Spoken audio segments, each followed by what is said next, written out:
திமுகவினர் போராட அனுமதித்துவிட்டு வழக்கு மட்டும் பதிவதும், பாமகவினரை போராட விடாமல் சிறை வைப்பதும் தான் காவல்துறை நீதியா என அன்புமணி ராமதாஸ் வினவியுள்ளார். இந்த விவகாரத்தில் திமுக அரசும் காவல்துறையும் நடத்தும் நாடகங்களை மக்கள் நம்ப மாட்டார்கள் என்றும் அவர் சாடியுள்ளார். பாமக தலைவர் அன்புமணி ராமதாஸ் வெளியிட்டுள்ள அறிக்கையில், தமிழ்நாட்டில் அனுமதியின்றி போராட்டம் நடத்துவோர் அனைவர் மீதும் வழக்கு பதிவு செய்யப்படும் என்றும், அவ்வாறு போராடிய திமுகவினர் மீதும் வழக்கு பதிவு செய்யப்பட்டிருப்பதாகவும் சட்டப்பேரவையில் முதலமைச்சர் மு.க.ஸ்டாலின் கூறியிருப்பதை சுட்டிக்காட்டியுள்ளார். காவல்துறையின் பாரபட்சமும் திமுகவினரின் அத்துமீறல்களும் பூசணிக்காய் அளவுக்கு இல்லாமல் இமயமலை அளவுக்கு பறந்து விரிந்து கிடக்கும் நிலையில் அதை நடுநிலை விளக்கம் என்ற ஒரு பிடி சோற்றை கொண்டு மறைக்க முயன்றிருக்கிறார் முதலமைச்சர். அரசியல் அடிப்படை தெரிந்த எவரும் இந்த விளக்கத்தை ஏற்க மாட்டார்கள்.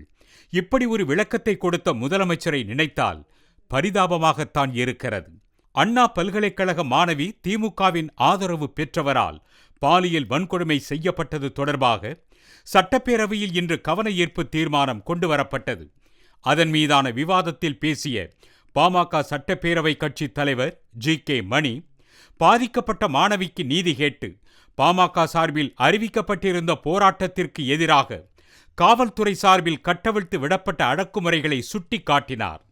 அதற்கு பதிலளிக்கும் வகையில்தான் முதலமைச்சர் மு.க.ஸ்டாலின் இந்த விளக்கத்தை அளித்திருக்கிறார். போராட்டம் நடத்தியதற்காக பாமகவினர் மீது வழக்கு பதிவு செய்யப்பட்டதைப் போலவே திமுகவினர் மீதும் வழக்கு பதிவு செய்யப்பட்டிருக்கிறது என்பதற்காகவே திமுக அரசுக்கும் சென்னை மாநகர காவல்துறைக்கும் நடுநிலை நாயகர்கள் விருதை வழங்கிவிட முடியாது. வேண்டுமானால் நடுநிலை நாடகர்கள் என்ற விருதை வழங்கலாம். அந்த அளவுக்கு இந்த விவகாரத்தில் அரசும் காவல்துறையும் நாடகங்களை அரங்கேற்றி வருகின்றன. பாட்டாளி மக்கள் கட்சி சார்பில் போராட்டம் நடத்துவதற்காக 4 நாட்களுக்கு முன் அனுமதி கோரப்பட்டிருந்தது. ஆனால் போராட்ட நாளுக்கு முதல் நாளில்தான் திடீரென அனுமதி மறுக்கப்பட்டது. அது மட்டுமின்றி போராட்டம் நடைபெறவிருந்த வள்ளுவர் கோட்டத்தை சுற்றிலும் 500க்கும் மேற்பட்ட காவலர்களை நிறுத்தி எவரும் அங்கு கூடாத வகையில் நெருக்கடி கொடுத்தது. அதையும் மீறி அங்கு கூடியவர்களை தீவிரவாதிகளை கைது செய்வதைப் போல கைது செய்தது. போராட்டத்திற்கு தலைமையேற்க வந்த பசுமை தாயகம் அமைப்பின் தலைவர் சௌமியா அன்புமணியை ஒரு குற்றவாளியைப் போல கைது செய்து அவரது முதுகில் கை வைத்து காவல் ஆய்வாளர் ஒருவர் இழுத்துச் சென்றார். பாமகவினர் அனைவரும் சுமார் 10 மணி நேரம் அடிப்படை வசதிகள் கூட இல்லாத இடங்களில் சிறை வைக்கப்பட்டனர்.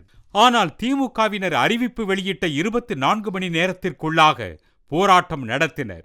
அவர்களின் போராட்டத்திற்கும் அனுமதி அளிக்கப்படவில்லை என்று காவல்துறை கூறுகிறது. ஆனால் பாமகவின் போராட்டத்தை தடுத்து நிறுத்தியதைப் போல திமுகவின் போராட்டத்தை தடுக்க எந்த முயற்சியையும் காவல்துறை மேற்கொள்ளவில்லை. மாறாக பொதுமக்களுக்கு இடையூறு ஏற்படுத்தும் வகையில் திமுக நடத்திய போராட்டத்திற்கு எந்த பாதிப்பும் ஏற்படாத வகையில் காவல்துறையினர் காவல் காத்தனர். போராட்டத்தில் ஈடுபட்ட திமுக நிர்வாகிகள் அனைவரையும் பாதுகாப்பாக அவர்களின் வீடுகளுக்கு அனுப்பி வைத்தனர். காவல்துறையினரின் செயல்களை கண்டிக்கும் வகையில் நேற்று நான் அறிக்கை வெளியிட்ட பிறகுதான் திமுகவினர் மீது வழக்கு தொடரப்பட்டதாக ஒரு நாடகத்தை காவல்துறை அரங்கேற்றியது.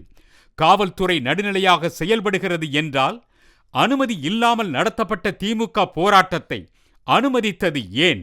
போராட்டத்தில் ஈடுபட்டவர்களை கைது செய்யாதது ஏன் என்பன உள்ளிட்ட வினாக்களுக்கு காவல்துறையை தமது கட்டுப்பாட்டில் வைத்திருக்கும் முதலமைச்சர் மு.க.ஸ்டாலின் விளக்கமளிக்க வேண்டும். இந்த விவகாரத்தில் திமுக அரசும் காவல்துறையும் நடத்தும் நாடகங்களை மக்கள் நம்ப மாட்டார்கள். திமுக அரசுக்கு அவர்கள் பாடம் கற்பிக்கும் நாள் வெகு தொலைவில் இல்லை என அன்புமணி தெரிவித்துள்ளார்.